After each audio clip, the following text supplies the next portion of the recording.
नमस्कार। तो आज हम एक बहुत ही पुराने रहस्य से पर्दा उठाने वाले हैं। एक ऐसा रहस्य जो एक पेड़ की लकड़ी में छिपा है। एक ऐसा पेड़ जिसका नाम ही उसकी ताकत का सबूत है, विजय का सार। चलिए इस कहानी की शुरुआत एक बहुत ही दिलचस्प सवाल से करते हैं। क्या ये सच में हो सकता है कि सिर्फ एक लकड़ी के प्याले में रात भर रखा हुआ पानी डायबिटीज जैसी एक मुश्किल और पुरानी बीमारी को काबू में रखने में मदद कर सकता है? सुनने में ये शायद किसी कहानी जैसा लगे, पर यही विजय सार के प्याले का सदियों पुराना दावा है। तो आखिर ये जादुई प्याला है क्या? चलिए सबसे पहले इसी को समझते हैं। ये कोई मामूली बर्तन नहीं है, बल्कि देखा जाए तो ये एक बहुत ही सोफिस्टिकेटेड मेडिकल टूल है। अब देखिए, ये जो तरीका यहाँ दिख रहा है, ये सिर्फ कोई रस्म नहीं थी। ये तो एक तरह से बीमारियों के लिए sustained low dose drug delivery का एक बहुत ही सोचा समझा तरीका था। सोचकर देखिए, बिना किसी मॉडर्न टेक्नोलॉजी के सिर्फ लकड़ी के एक टुकड़े से दवा की सही खुराक शरीर तक पहुंचाई जा रही थी। कमाल है ना? तो सवाल यह है कि आखिर ये कौन सा पेड़ है जिसमें इतनी गजब की शक्ति है? चलिए इसकी पहचान से पर्दा उठाते हैं। तो मिलिए टेरोकार्पस मार्सुपियम से, जिसे हम आमतौर पर इंडियन कीनो ट्री भी कहते हैं। ये भारत के मध्य और दक्षिणी हिस्सों के सुंदर पहाड़ी इलाकों में पाया जाने वाला एक बड़ा शानदार पेड़ है। लेकिन आयुर्वेद में इसका जो सबसे दमदार नाम है वो है विजय सार, मतलब विजय का सार। ये नाम सीधे सीधे इशारा करता है इसकी ताकत की तरफ कि ये डायबिटीज यानी प्रमेय जैसी बीमारियों पर विजय पा सकता है। इसके नाम में ही इसका काम छिपा है। और देखिए, आयुर्वेद में नाम सिर्फ नाम नहीं होते, वो तो एक तरह से पूरी गाइड बुक होते हैं। जैसे पीतसार यानी पीली लकड़ी, ये इसकी पहचान हो गई। कार्श यानी दुबला बनाने वाला, ये इसका काम हो गया। और फिर आता है सबसे अनोखा नाम, नील निर्यास यानी नीला स्राव।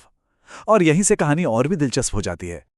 तो चलिए अब इस सबसे अनोखे नाम नील निर्यास पर ही फोकस करते हैं। देखते हैं कि ये पुराने जमाने के क्वालिटी कंट्रोल के बारे में हमें क्या बताता है। जरा सोचिए, पुराने जमाने में कोई वैद्य कैसे पता लगाता होगा कि लकड़ी असली है या नहीं? बहुत आसान था। वो बस लकड़ी का एक टुकड़ा पानी में डालता था।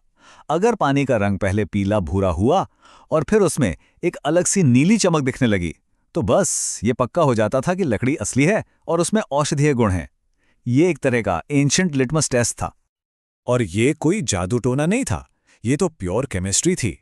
रंगों का ये बदलना एक पक्का केमिकल रिएक्शन था। इससे पता चलता है कि उस दौर के लोगों को चीजों की कितनी गहरी समझ थी। तो ठीक है, हमने ये तो जान लिया कि ये क्या है, पर अब सवाल ये है कि ये काम कैसे करता है। चलिए इस जड़ी बूटी की पूरी पर्सनैलिटी को थोड़ा और करीब से समझते हैं। देखिए, आयुर्वेद में किसी भी जड़ी बूटी के काम करने के तरीके को समझने का एक फ्रेमवर्क है, जिसे कहते हैं रस पंचक। इसे आप उस जड़ी बूटी का एक तरह का फार्माकोलॉजिकल फिंगरप्रिंट मान सकते हैं।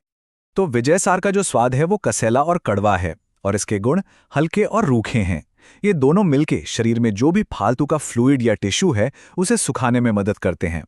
लेकिन असली खेल तो इसके अगले दो गुणों में छिपा है।